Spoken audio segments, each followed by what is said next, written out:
Salut à vous, salut entrepreneurs, salut chefs d'entreprise. Juste pour vous dire quelque chose de très important, c'est que ton message sera éprouvé avant qu'il soit approuvé. Et lorsque je parle de ton message, je parle de tes convictions parce que ce qui donne la force à un message, ce qui donne la force à une présentation, ce qui donne la force à un contenu ou ce qui fait un orateur à succès, ce n'est pas trop ce qu'il dit, mais ce sont les convictions qui portent ses paroles. Ce sont les convictions qui portent ses mots. Mère Teresa, Kwame Nkrumah, Steve Biko, Nelson Mandela, toutes ces grandes personnalités, Thomas Sankara, n'étaient pas des grands orateurs parce qu'ils avaient la capacité d'articuler mieux ou d'utiliser des mots d'une certaine classe. Non, mais c'était la force de leur conviction. Donc, ceci est vrai aussi pour les entrepreneurs. Avant que le marché approuve ton message, avant que le marché ne reçoive ton contenu, avant que le marché n'apprécie et ne reçoive favorablement ton message marketing, tu seras éprouvé dans tes convictions. Tu passeras par des moments où tes convictions seront vraiment remises en cause. Et à ce moment-là, tu seras seul face à tes convictions.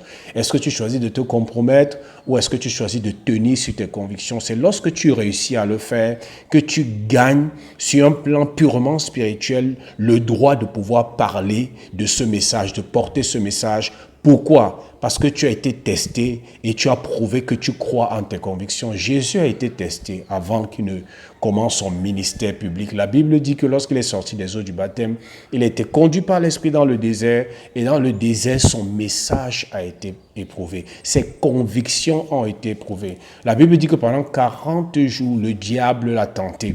Et toutes les fois où le diable l'a tenté, il a tenu ferme sur ses convictions.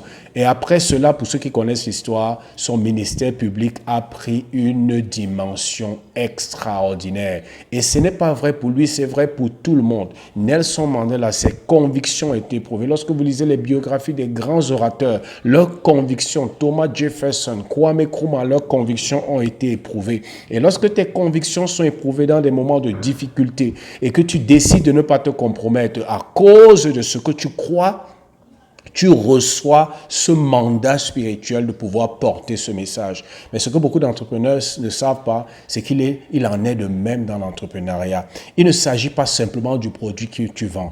Il s'agit de ce que tu crois, des convictions que tu portes, que tu véhicules au travers du produit que tu vends. Lorsque tu t'engages dans l'entrepreneuriat avec ces convictions-là, lorsque tu t'engages dans l'entrepreneuriat comme chef d'entreprise, pas seulement comme quelqu'un qui vend un produit, mais quelqu'un qui porte un idéal, quelqu'un qui porte une conviction, quelqu'un qui porte une vision, à partir de ce moment, tu deviens une personne très dangereuse. Regardez toutes les grandes figures de l'histoire de l'entrepreneuriat et de l'entreprise et de l'organisation. Ce sont des personnes de conviction. Henry Ford était une personne de conviction. Dale Carnegie qui a recruté Napoleon Hill, qui a écrit Think and Grow Rich, c'est une personne de conviction. Toutes ces personnes, Phil Knight qui a fondé Nike, c'est une personne de conviction. Même Elon Musk, c'est une personne de conviction. Tout le monde a voulu qu'il abandonne son projet de Tesla et de SpaceX. Il a lancé en même temps tout l'argent qu'il a gagné en vendant ses parts à PayPal. Il a tout investi. Tout le monde a dit qu'il est fou, mais parce qu'il avait des convictions. Aujourd'hui, tout le monde l'admire. Il est la personne la plus riche ou la deuxième personne la plus riche au monde.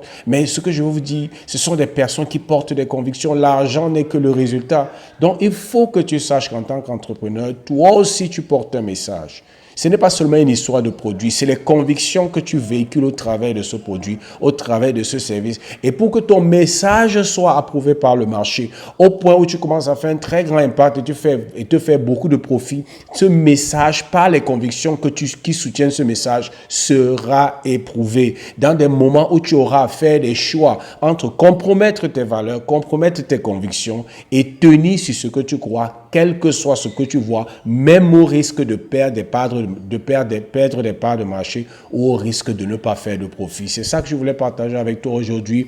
Ton message, avant qu'il ne soit approuvé par ton audience, par le marché, sera d'abord éprouvé dans des moments de test, dans des moments d'épreuve où tu auras des choix à faire. Soit je me compromets, soit je tiens sur mes convictions au risque même de perdre mon entreprise, de perdre mes clients, de perdre mes produits. C'est bien plus qu'un simple produit. Ce sont des convictions que tu portes. C'était Zoé du Cameroun. Et n'oublions pas, nous avons notre masterclass de la semaine que nous aurons après-demain vendredi 10h en live sur Facebook. Et cette fois-ci, nous voulons parler sur comment créer une présentation qui impacte et qui vend. Ne manque pas ça. Invite des amis, ça sera en live vendredi 10h30 sur Facebook.